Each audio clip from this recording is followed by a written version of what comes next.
2004 সালে ময়মনসিংহের ভালুকায় প্রায় 14 একর জায়গার উপর গড়ে তোলা হয় দেশের প্রথম বাণিজ্যিক কুমিরের খামার রেপটাইলস ফার্ম। খামারের স্বপ্নদ্রষ্টা ছিলেন মুস্তাক আহমেদ, আর 36% মালিকানা নিয়ে সাথে ছিলেন উদ্যোক্তা মেজবাহুল হক। 2023 সালের ডিসেম্বরে খামারটির মালিকানায় বেসরকারি এনজিও উদ্দীপন আসলে সেটি ঘুরে দাঁড়ায়।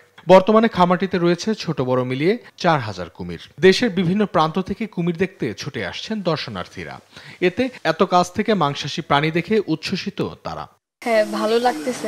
ছোটবেলায় টিচার দেন আব্বু আম্মুর কাছে গল্প শুনতাম। সবসময় শুনে আসছি বা দেখে আসছি ভিডিওতে বা আপনার জিওগ্রাফি চ্যানেলগুলোতে যে কুমিরের এই সব, তো এখানে বাস্তবে দেখে আর কি অনেক ভালো লাগলো। ছেলে মেয়ে নিয়েছি, তাদেরকে দেখাইতেছি, তারাও দেখতেছে বা নিজেও উপভোগ করতেছি। কুমির মাংসাশী প্রাণী হলেও খামারের পরিচর্যায় দায়িত্বরতরা বলছেন কুমিরের সাথে তাদের সন্তানের মতো সম্পর্ক গড়ে উঠেছে। শীতের দিনে বড়গুলা আপনার এই যে আর কয়দিন পরে 3 মাস দেওয়া লাগবে না, যতদিন পর্যন্ত শীত থাকবো আর কি।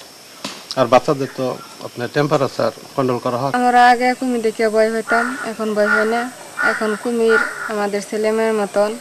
সম্ভাবনায় কুমির চাষ বৃদ্ধিতে গবেষণা কেন্দ্র স্থাপনের পাশাপাশি আইনি জটিলতা আরও সহজতর করার প্রয়োজন বলে জানিয়েছেন বিশেষজ্ঞরা। চাষের মাধ্যমে যে ধরনের বেনিফিট পাওয়া সম্ভব, পাশাপাশি পর্যটন এড করলে ডাবল বেনিফিট। তা আমি মনে করি যে বাংলাদেশে এই কুমির চাষকে প্রমোট করার ক্ষেত্রে সংশ্লিষ্টদের সহযোগিতা করা উচিত। 2014 থেকে 2019 সাল এই 5 বছরে জাপানে 1507টি কুমিরের চামড়া রপ্তানি করা হয়েছিল। আগামী বছর চামড়া রপ্তানির লক্ষ্যমাত্রা রয়েছে 400 থেকে 500টি। অঙ্কন চৌধুরী, নিউজ ডেস্ক, দেশ টিভি।